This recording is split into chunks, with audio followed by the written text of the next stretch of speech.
Hello, everyone, and welcome to the African Leadership Konnect. My name is Michael Nimoh, and I'm going to be your host. Today, I have with me the founder and CEO of Xente Tech Limited, Allan Rwakatungu.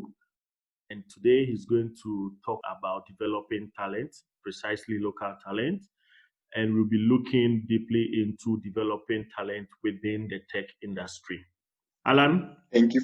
welcome. Thank you for having me, Michael. Great to have you join us today for this wonderful topic. I know it's something that is right within one of your passions. So without spending much time, can you just give us a background? Thank you, Michael. My name again is Allan Rwakatungu. I graduated from Makerere University in 2003. I then worked with Naro for a few years, two to be precise. Then I left Naro to try my luck at entrepreneurship. So we started a business back then called Pushers. It didn't go so well, but in the process, I learned how to code. And so I joined MTN a year later. And at MTN, we worked on some exciting projects, including Me2You, data bundle provisioning, and even mobile money. We left MTN to start business again. This time a betting company. Back then it was called Mbet, but now it's called Bet Power. That went pretty fine. But I didn't, that was not my life's calling. So I then handed over management of that company to start Xente. And Xente really is an e-commerce marketplace that is driven by Fintech. That is great. Yeah. So now CEO and founder of Xente. Yeah. So can you tell us a bit about Xente? What do you do and why this particular industry? And what have you achieved till date? Okay. So Xente for me is an exciting project. I would say it is my life's project. And Xente, we define it as a fintech, as an e-commerce marketplace powered by financial services. Right. So traditional e-commerce marketplaces, have not succeeded because they've had, little trust, and as well the fact that the little trust has come from the fact that they're driven by cash or cash on delivery, and also they've not been affordable because in order to transact on those marketplaces you need to have cash upfront. So we are rethinking the way marketplaces work at Xente, and we're saying that we can have fintech power an e-commerce marketplace, and we feel like this will allow us to offer, or is allowing us to offer, unique services in the market. For example, our customers can pay for lots of products using mobile money, using cards. They can also pay on credit, and we're adding more payment methods. There is trust because all the payments are digital, so they can be reversed. So the risk of losing your money is near zero, and that's how we're scaling Xente. Our personal proposition, which is our Android app and our iOS app, have over 50,000 registered users today. And our business app,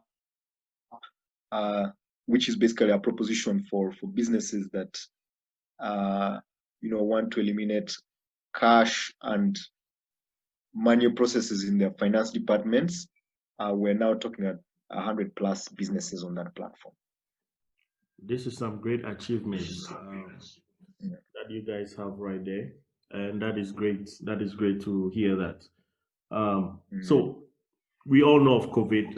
COVID has disrupted businesses everywhere in 2020. So for you guys in fintech and most especially operating such platforms, payment platforms or e-commerce platforms, have you guys has there been any impact on you guys, on your business, on your clients?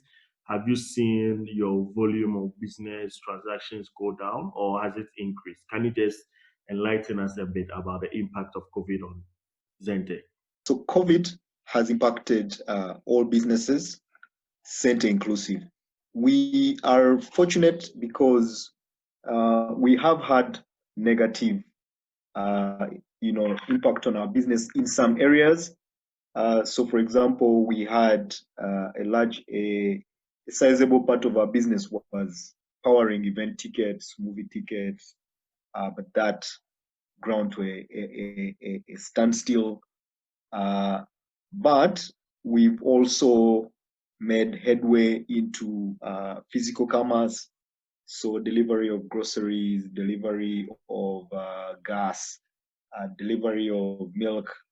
That has seen an increase. Our business proposition has actually seen a very significant increase because employees now are at home, and so businesses that need to facilitate these employees with, airtime, digital money, shopping, are leveraging Xente for Business for that. So even when we've seen some segments of the business just go to zero, overall, the volumes are up almost 100%. We've also seen, it easing up for us to acquire sellers on the market, on the marketplace. Like I mentioned, we're a marketplace, so we need sellers on the platform. And so before COVID, it was not easy for us to talk and acquire sellers, telling them, that your people or your clients, they don't have to come to your shop physically, and you don't have to accept cash. Your clients can, buy products from you wherever they are. Business understood it, but it was not an emergency. COVID has made that an emergency, so it's been much easier for us to acquire sellers onto the platform. Interesting. So what I'm gathering is that some of your businesses have gone down, but then you've also acquired new marketplaces in terms of due to COVID. So whilst certain aspects of the business or your sellers, which relied mostly on person-to-person transactions, fail, at least certain aspects of your businesses have also taken off, and that has compensated for some of these things. That is correct. Yes. That's interesting. Really good. It's really good. So that means overall, you can say that you guys are on the positive side of COVID has had a positive impact. That's great. That is correct. That's great. Yeah. That's good. That's good. So thank you, Allan, for the brief intro to yourself and your business.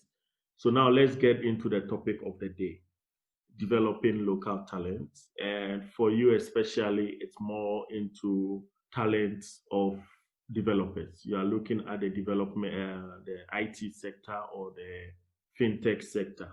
So can you tell us a bit about some of the perceptions that people had about developing local talent in Africa, and more specifically Uganda, since your business is based there? What have been people's perception? Like when you talk to others, what are they saying about local talent? Okay, Michael. So the general perception of, and since we're talking about technical talent, is that it does not exist, right? And the two aspects for technical talent would be the ability to get the job done. So knowing all the techniques to get the job done, but also another aspect of their professionalism. Do they have the discipline to get the job done? And the general perception is that hardly exists in Uganda. And so we see a lot of tech companies or tech startups look outside of Uganda, look into Europe, look into Asia for technical talent that sometimes costs, 5-10 times more than our local talent. And so that's the perception that people have. Yes. Interesting. So you have been in the industry for a while, your time with MTN, Bet Power, and now with Xente, and most of these have been within Uganda, and you've interacted with a lot of people as manager, as founder, CEO. You've developed talent yourself. So now, looking at the perception that has been around, as you've mentioned some to us, what were your challenges in developing local talent, especially within especially the technical skills, and connecting it to these perceptions that you spoke about or people have about developing local talent in Africa? Were these perceptions true?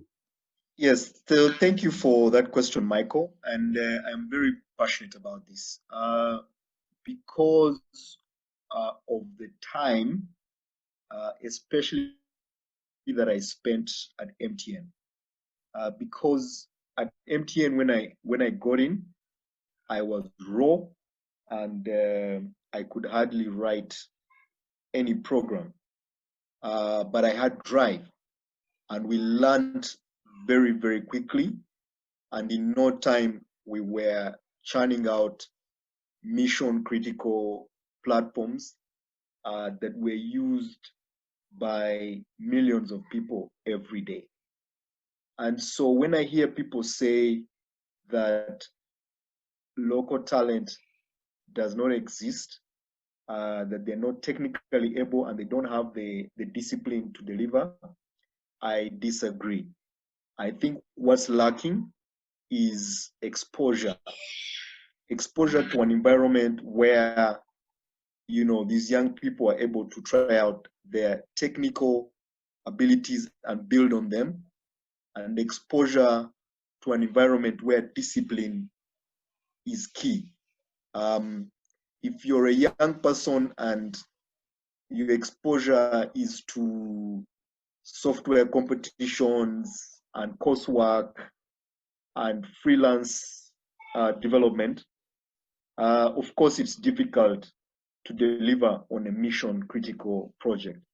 So I think what's lacking for our young people is exposure to an environment where they can grow technically and professionally, and that's what we try to offer at Xente, and it is paying its dividends. So you've mentioned one of the challenges. Are there any other challenges that you as a person or as a manager now or CEO, you've seen that you encounter whenever you are developing your local talent? Because I believe you are working with over 18 young people, all from Uganda, and you've managed to come up with this platform.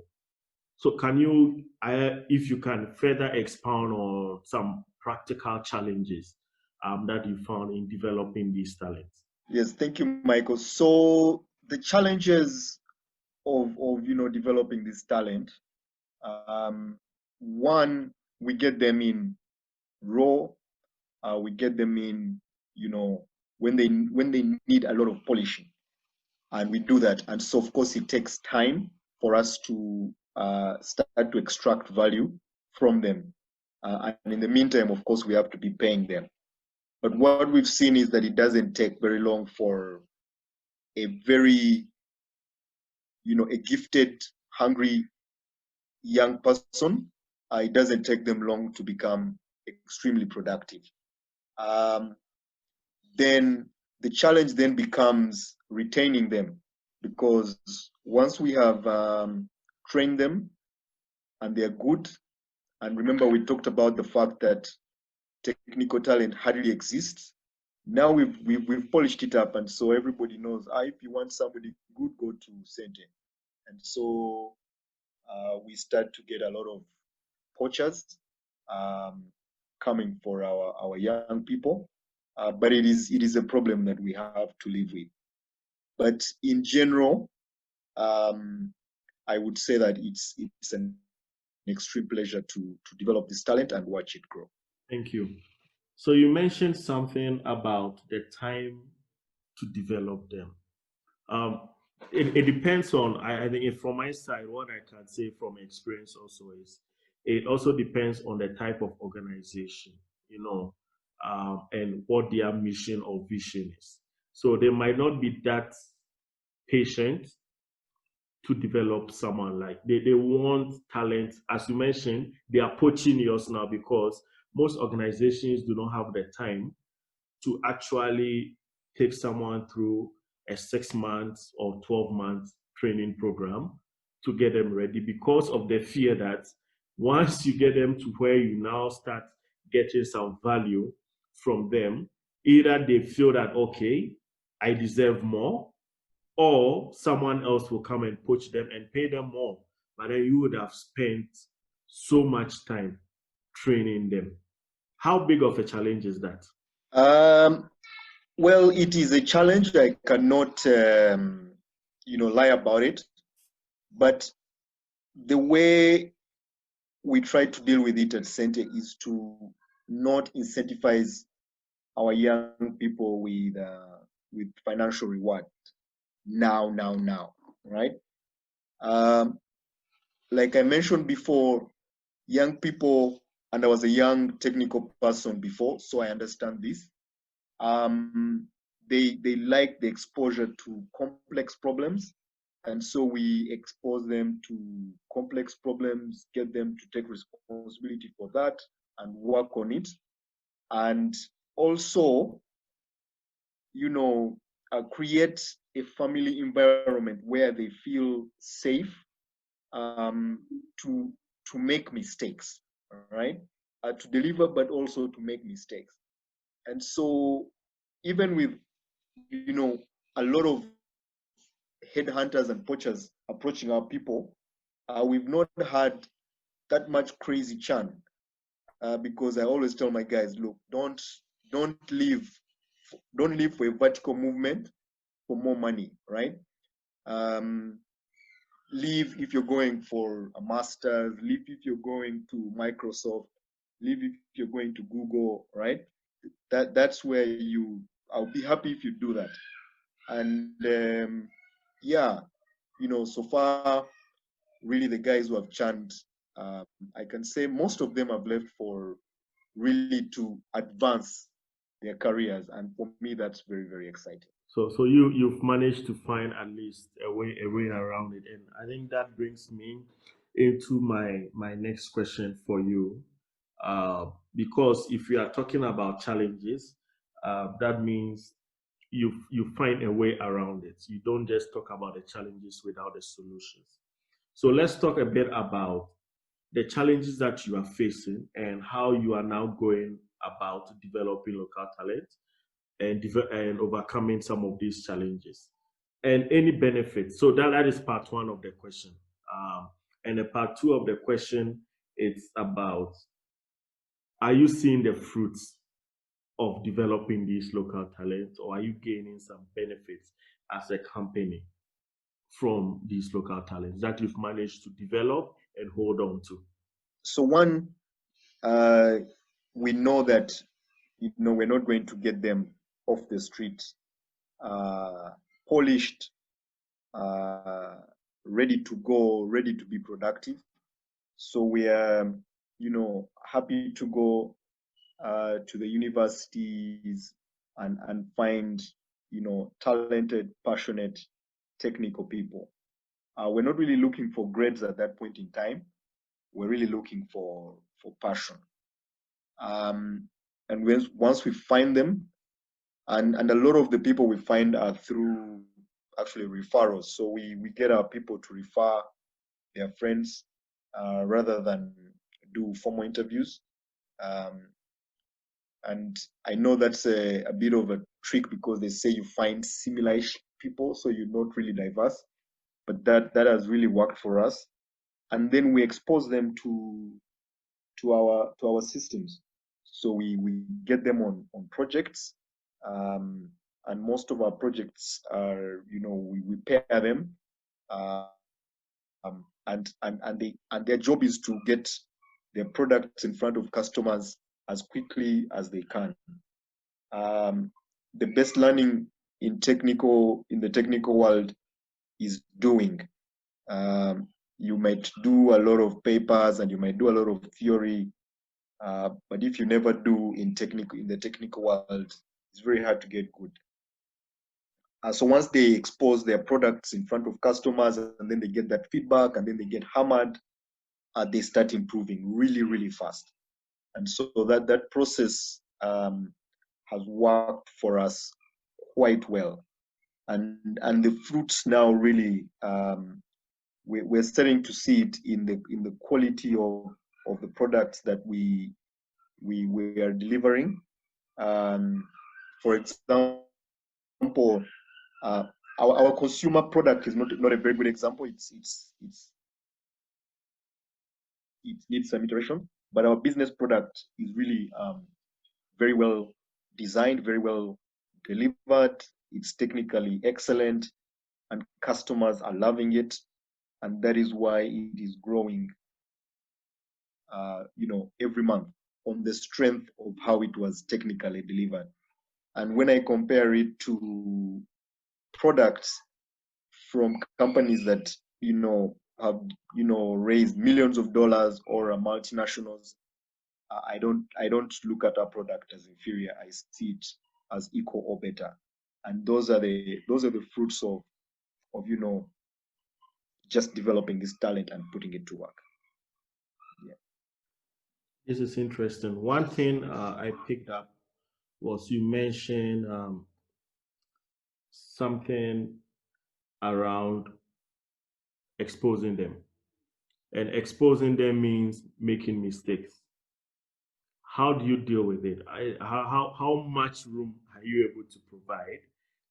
Because we know, especially if you are picking up raw talent and you are putting them in such position whereby they have to deliver high quality services or products within a certain period of time, and they make mistakes. How do you as a company deal with these mistakes to ensure that in as much as they learn a lesson, they are still able to have the confidence they need as young people to develop themselves?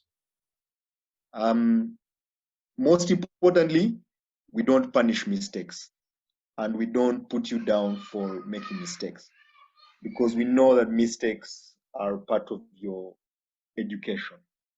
What we are keen on is how you deal with your mistakes, right? If something goes wrong, how quickly do you work to resolve it? If a customer is complaining, how quickly do you move to rectify it, all right? If your system is not working, how engaged are you in making sure that it works? That is what we are really keen on, right? Because we know that mistakes will be made, and it might sound very cliche, but mistakes is how you actually learn. Because if you've never made a mistake on something, you probably don't know that it's a wrong thing. And it also even applies to me and the guys, my co-founder. We're also making mistakes as we go along our journey, but from those mistakes we're learning. So we know that you only make mistakes if you're doing something. The only people who make mistakes are people who are doing something. If you're not doing anything, you're not making mistakes. So we're not punishing mistakes. We're just looking to how you react when things go wrong, and that is, it's very, very key for us. Yeah. So what I'm getting is saying that don't punish the mistakes, but rather encourage people to step out of their comfort zones, so that when they make a mistake, you are able to correct them. You rather use these mistakes as a learning platform for them. And I agree with you because we've all reached where we are today as a result of our development. Meaning, in the path of development, there are errors. There's supposed to be room for mistakes, because when you make a mistake, it's when you learn from it. But then it's very key. I believe it's very key as we allow mistakes to be made. But what we have to also encourage people is that you have to learn from that mistake. Not just saying that we are human, we make mistakes, but rather what lesson am I picking up from this mistake? Is there a learning opportunity? That means both the supervisor or the manager and the person being supervised or the young talent have to be able to identify that moment as a learning mistake. And I like one thing you said, is that you don't punish it. So instead of not punishing, can the two of them identify that, okay, you made a mistake here. Why did this happen? And what do we need to do to ensure that it doesn't happen again? Which I believe is very powerful. Instead of having a punitive sort of environment for talent, so that people are not afraid to step out of their comfort zone.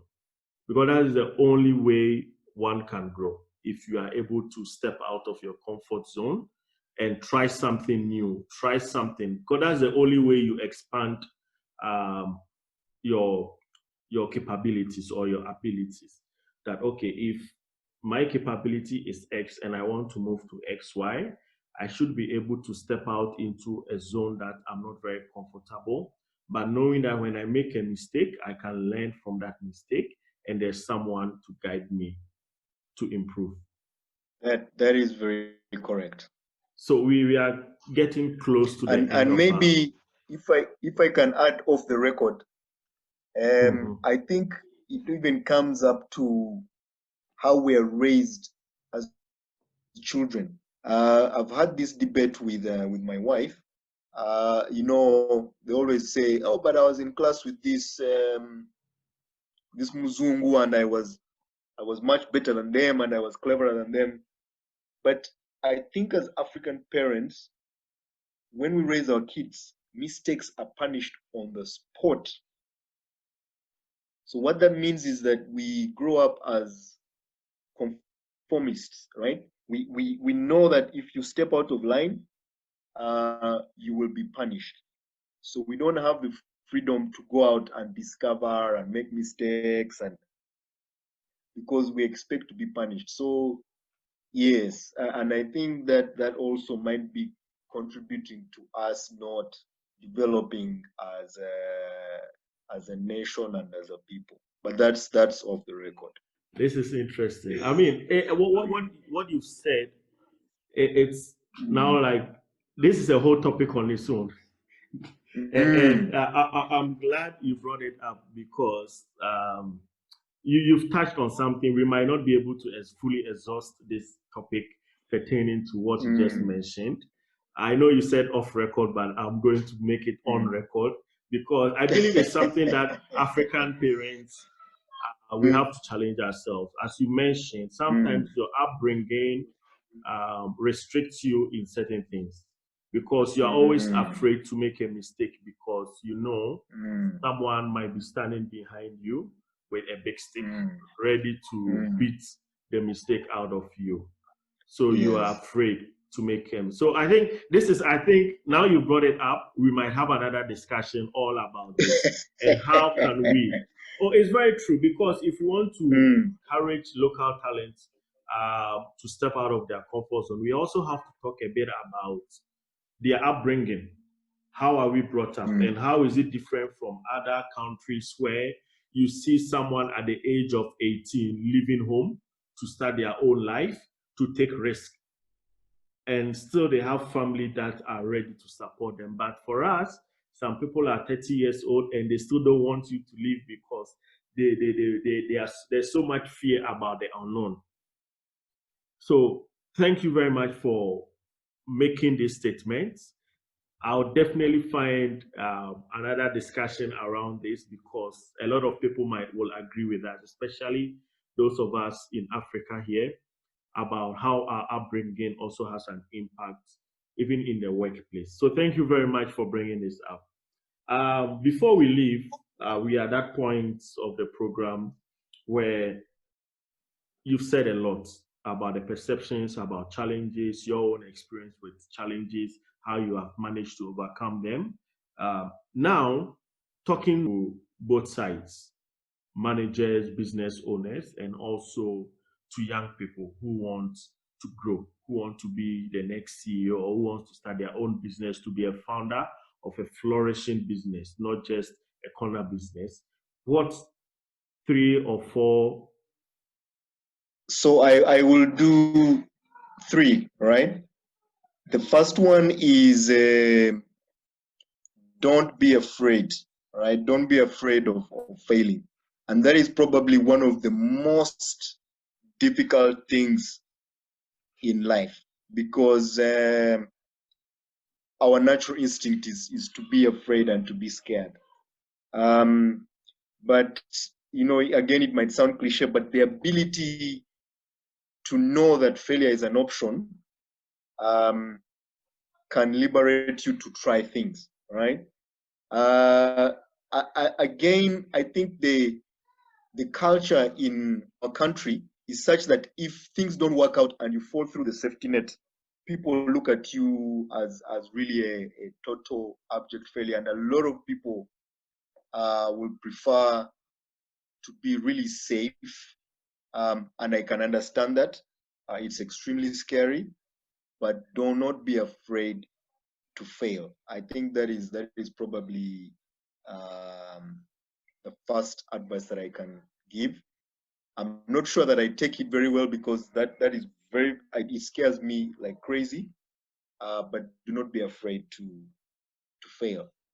The second one is to be driven by passion, right? Because passion is what wakes you up in the morning. If you do something strictly for the money or for some other motive, it becomes hard to wake up in the morning to do it every day. A lot of what you do to develop as a human being or to develop your business are mundane little tasks that you need to get yourself to do every day. And so if you don't have passion, it just gets tiring, gets hard. When the taxman comes collecting, you get stressed out. When the debt piles up, you start to get really, really stressed. But if you have passion and you understand, you know, what you want to do and your vision for the world, you keep moving. And then the third one is to put the work in, right? It's not magic. You cannot wish yourself to a successful business or a successful career. You have to put in the work. So you have to wake up every day and put in the work, right? And I'm going to add the fourth. I know I said 3, but I'm going to add the fourth. And the fourth one really is to trust in God, to believe in God. I'm not going to mention any religion or whatever, but just to know that there is a higher power that is really guiding you towards your destination, and ultimately believe it. Don't drink your own Kool-Aid and think that you're so fantastic, you have it figured out. Things can crash in just a few days, it doesn't take long. So trust in God to guide you towards your mission. I think those are the things that I can say. These are powerful statements you've just made. And I also want to reiterate some of these things that you've said. First being that we should not be afraid to fail. I am where I am because I took steps. And in those parts, there were failure, but we managed to overcome them. Every successful businessman or leader you talk to will tell you, I believe they have more failure stories than successful stories. most of them will tell you that they have a lot of failures behind them that most people don't know. But we just see the external side, which is the success ones. And you also talked about passion. And I really see that because there are some times that I've worked on certain projects where maybe the passion was not there 100%. And you wake up in the morning, it takes a lot of internal wrangling, internal motivation to really wake up and go to office. And there are those moments that you work on a project that you really love, and you can sleep at 4 a.m. but be up by 6 a.m.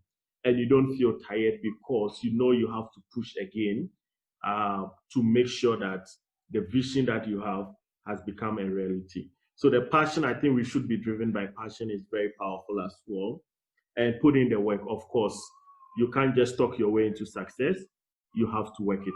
And lastly, you mentioned trusting in God, or well, depending on your faith. Of course, there's always a higher power somewhere. And I think it's very, as a Christian, I really believe in that also, that no matter what we do, if your belief system tells you that there is a God, that means whatever we see around us was made by someone, meaning whoever made it can also show you the path to success.